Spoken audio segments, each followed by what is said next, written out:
Selamat siang anak-anak. Siang Pak Guru. Terima kasih Pak Guru. Hari ini siapa yang siap? Semua hadir? Baik.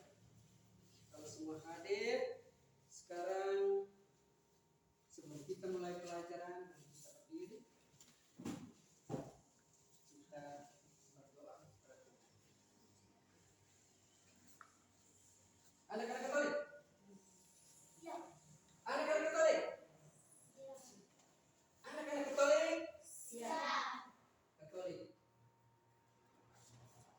Dalam nama Bapa dan Putra dan Roh Kudus.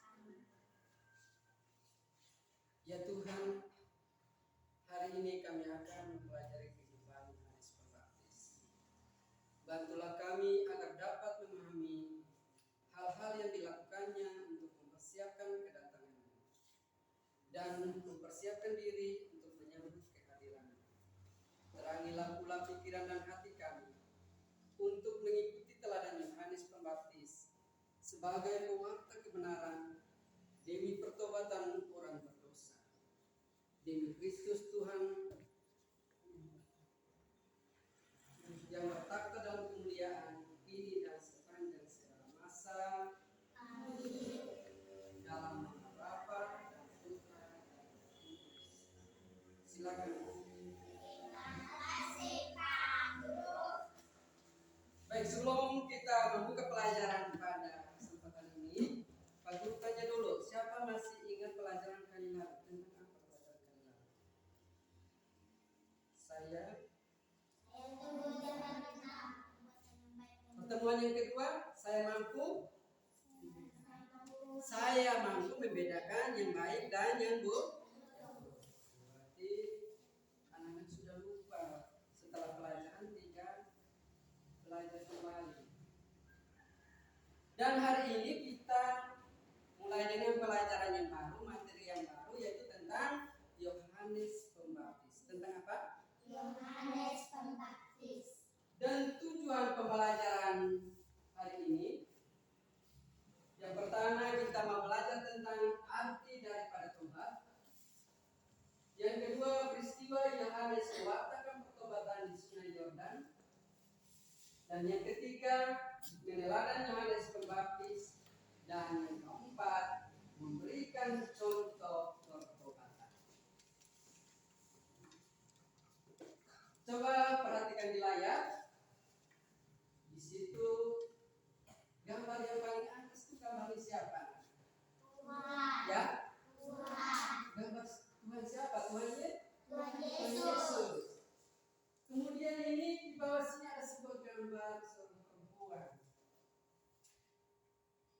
Dan di sebelah sana itu, coba yang pegang gambar di sana siapa? Ya? Iblis. Jadi iblis itu adalah setan yang apa suka menggoda. Ya? Menggoda. Kalau anak ketika digoda oleh setan, apa yang harus anak lakukan? Ya? Harus berdoa. Mohon kekuatan dari siapa tuh? Jadi iblis itu datang untuk menggoda manusia, menggoda hati kita. Untuk kita membuat apa? Berbuat apa? Berbuat dosa. Dan dosa itu adalah perbuatan yang melanggar perintah. Orang berdosa akan menderita batin karena berada di dalam kuasa siapa? Kuasa iblis, kuasa setan tadi. Jadi setan datang goda, kita mulai punya niat yang tidak baik untuk melakukan apa? Dosa. Di situ coba perhatikan di layar. Itu gambar siapa? Ya? Gambar Tuhan Yesus bersama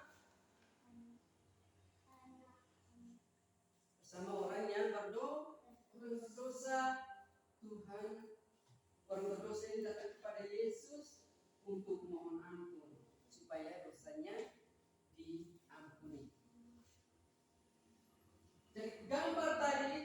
memperlihatkan seorang yang memohon pengampunan dari Tuhan. Orang berdosa akan dibebaskan dari kuasa jahat atau iblis jika dia berbuat apa? Bertobat. Bertobat artinya kita menyesali dosa dan kembali ke jalan yang benar. Jadi itu arti daripada bertobat.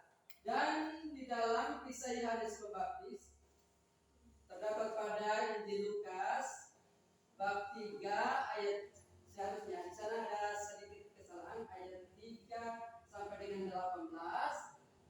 Tuhan mengutus Yohanes anak Zakaria untuk mewartakan pertobatan kepada orang-orang. Jadi sebelum Tuhan Yesus datang, Tuhan duluan mengutus siapa? Ya, Yohanes Pembaptis.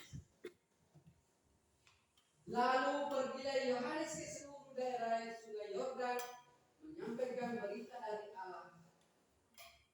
Dia menyampaikan kepada banyak orang, dia berkata, bertobatlah dari dosa-dosamu dan kamu harus dibaptis supaya Allah mengampuni. Berilah dirimu dibaptis supaya dosamu itu bisa diampuni oleh Tuhan. Kemudian banyak orang datang kepada Yohanes untuk dibaptis. Yohanes meminta mereka menunjukkan sikap tobat di dalam perbuatan. Jadi kita dalam keseharian hidup kita, perbuatan kita yang salah itu kita harus perbaiki untuk kembali ke jalan yang benar dengan cara apa? Betul? Harus bertobat. Orang banyak bertanya kepada Yohanes, jika demikian, apakah yang harus kami perbuat? Kemudian Yohanes menjawab, barang siapa mempunyai 2 helai baju, hendaklah dia membagikannya dengan yang tidak punya, dan barang siapa mempunyai makanan, hendaklah dia berbuat juga demikian. Jadi Yohanes ini dia memberikan jawaban kepada pertanyaan orang banyak tadi. Jadi apabila kita mempunyai kelebihan baju, kita harus bagikan kepada orang yang tidak punya. Ketika kita lihat teman lapar, kita harus membagikan kepada teman. Tidak boleh melihat dia menderita lapar. Harus berbagi dengan orang yang susah. Dan ketika pemungut cukai bertanya kepada Yohanes, dia berkata, jangan bermungut lebih daripada yang telah ditentukan Tuhan. Jadi segala sesuatu yang sudah ditentukan, kita tidak boleh meminta lebih dari itu. Kita tidak boleh memaksakan kehendak kita kepada orang lain. Pada waktu itu orang mulai bertanya-tanya, apakah Yohanes adalah raja penyelamat yang mereka nanti-nantikan? Tapi Yohanes berkata kepada mereka, aku membaptis kamu dengan air, tapi nanti yang akan datang orang yang lebih besar daripada aku. Membuka tali kasutnya pun aku tidak layak. Ia akan membaptis kamu dengan Roh Kudus dan dengan api. Jadi yang datang kemudian itu akan membaptis banyak orang itu dengan perantaraan siapa? Roh Kudus. Dengan perantaraan Roh Kudus. Jadi Yohanes Pembaptis ini dia datang, dia mengajak orang untuk memperbaiki hidupnya dengan menyesali dosanya, dan kita kembali harus berbuat baik kepada orang lain. Dan kesimpulannya untuk materi hari ini tentang Yohanes Pembaptis, bahwa Allah Bapa mengutus Yohanes Pembaptis untuk mempersiapkan jalan bagi kedatangan siapa? Kedatangan Tuhan Yesus. Yohanes Pembaptis membawa pesan pertobatan, yaitu bahwa semua orang harus meninggalkan perbuatannya yang buruk dan harus mulai dengan perbuatan yang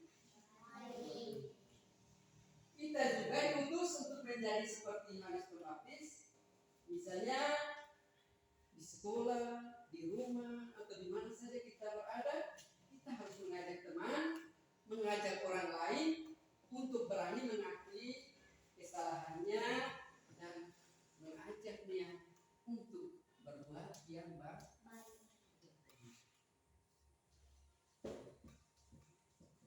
Jadi anak-anak, pesan untuk kalian kalau pelajaran hari ini tentang Yohanes Pembaptis. Saat ini, hari ini kita sudah memasuki masa Advent yang keempat. Oleh karena itu kita harus memperbaiki hati kita untuk menyambut kedatangan Tuhan dengan bertobat. Segala sikap hidup kita harus kita perbaiki. Sikap hidup kita yang salah kita harus melakukannya dengan hal yang baik agar terhindar dari salah dan dosa. Dan sebagai penutup, tugas untuk anak-anak kerjakan di rumah, uraian singkat.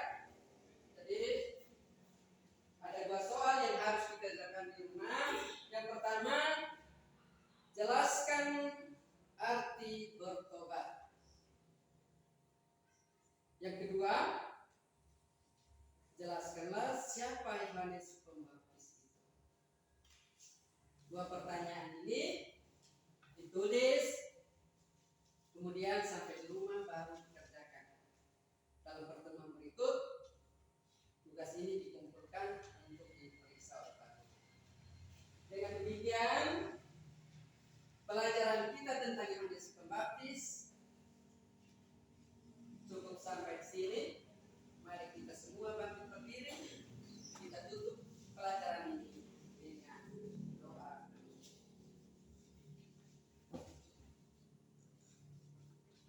Di dalam nama Bapa dan Putra dan Roh Kudus. Amin. Ya Tuhan Yesus, terima kasih atas penyertaan-Mu saat kami belajar. Bantulah kami agar mampu bertobat atas kesalahan kami dan berusaha berbuat baik, saling berbagi, jujur dan hidup sesuai dengan kehendak-Mu kini dan sepanjang masa. Amin. Dalam nama Bapa dan Putra dan Roh Kudus. Amin. Selamat siang semua.